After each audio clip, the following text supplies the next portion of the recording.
We're happy to have you watching our home church video today. And first, we're going to sing the first verse of I Am a Child of God. Then will give a talk about baptism, and Dad/Josh will give a talk on love. And then we will sing the first verse of I Love to See the Temple. So we'll start with the song. Okay.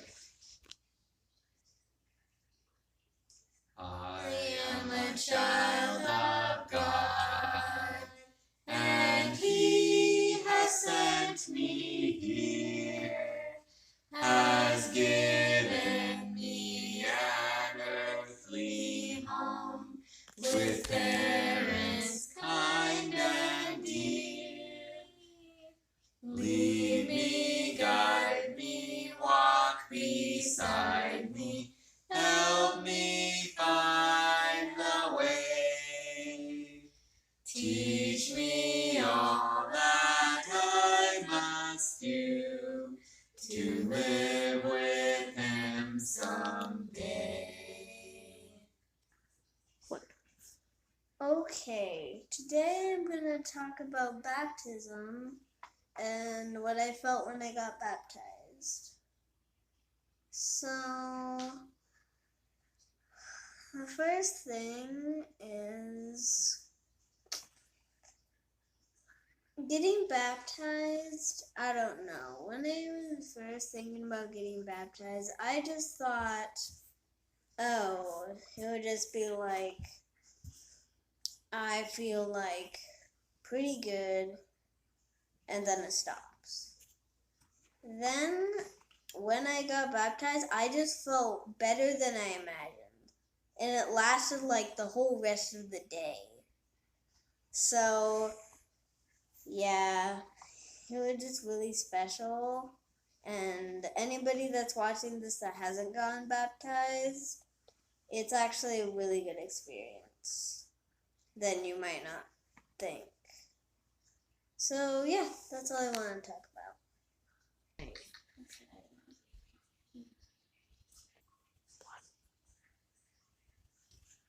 So in the scriptures we read that charity or love covereth a multitude of sins. And that verse has always been really special to me. I've always had the sense for a long time that if I just have charity, things are okay.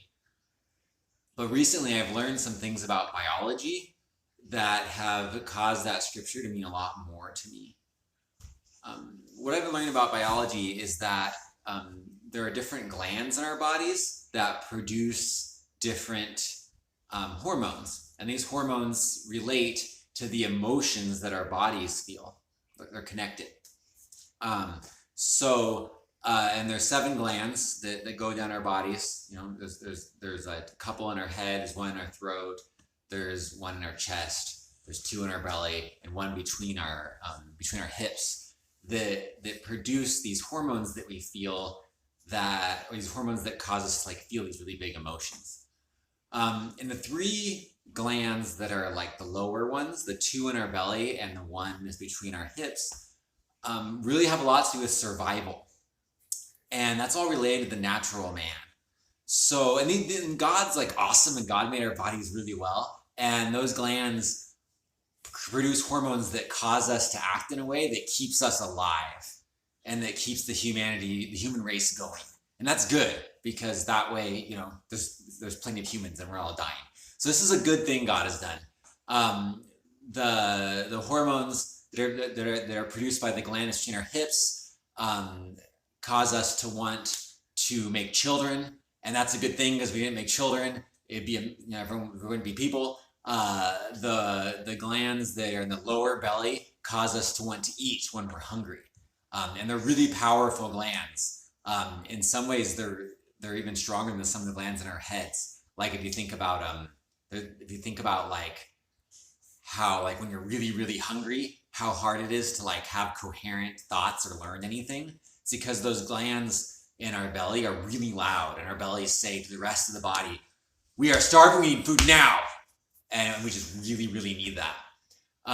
We also have some glands in our upper belly that have to do with stress, adrenaline, and in our upper belly. And those glands lead us to when we're lead us to feel stress. And the purpose of stress is to get out of bad situations that could harm us.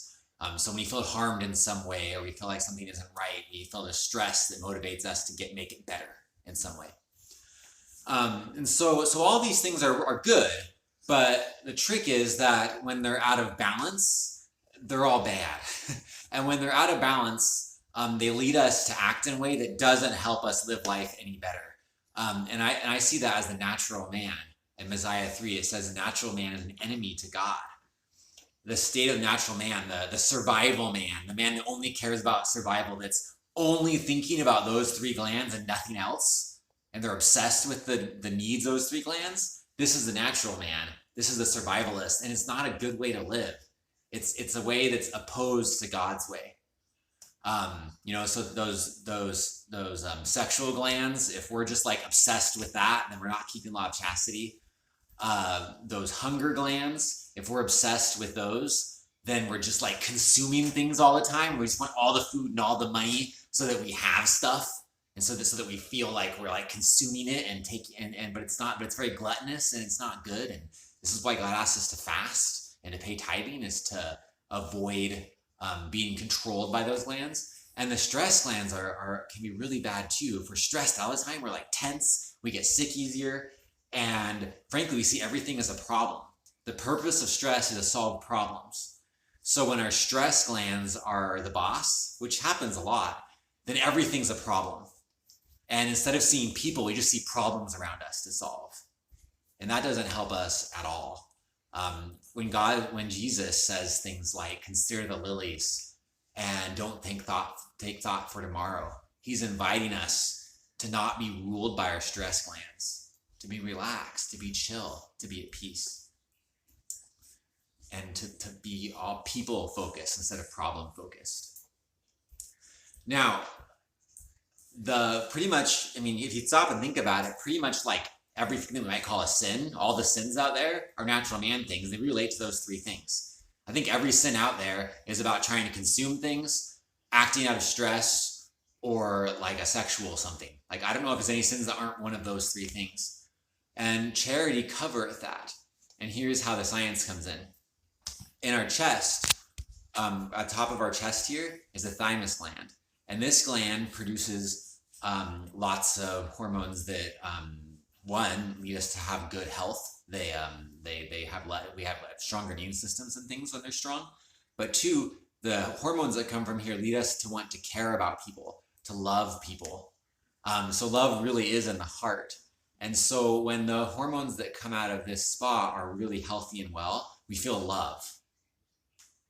And the glands here regulate all the others, and help them all to be in proper balance. So when our thymus gland is producing lots of good stuff and we feel love, then the other 3 glands I talked about still operate, but they operate in the proper balance. So instead of we have stress and hunger and sexuality all to just the right degree that results in happiness and in balance. And so love really does cover a multitude of sins. Love really is like the thing that makes everything else work. And it does endure all things. Love's a big deal. And so, we can look at Moroni 7, where it talks about praying with all the energy of heart for love. We can do that. And something you might try is that the science is showing that when we put our attention on a certain gland, on that part of our body, it helps that gland be stronger. You might have noticed that, like when you're hungry or when sexual things are going on, like you have attention, your attention tends to be on that part of your body. So if you put your attention on your chest, it helps love be stronger. So give it a shot. Just put both hands on your chest and just breathe slowly and put your attention here. And while you're there, pray with all the energy of heart. The energy of heart, this part of your body. Pray with your heart to have love while you just put your attention right here and breathe. And see what happens. And let love be the boss, not the other stuff. And things will be okay. I love to see the temple. I'm going there someday to feel the Holy Spirit, to listen and to pray. For the temple is the house of God, a place of love and beauty. I'll prepare myself while I am young. This is my sacred duty.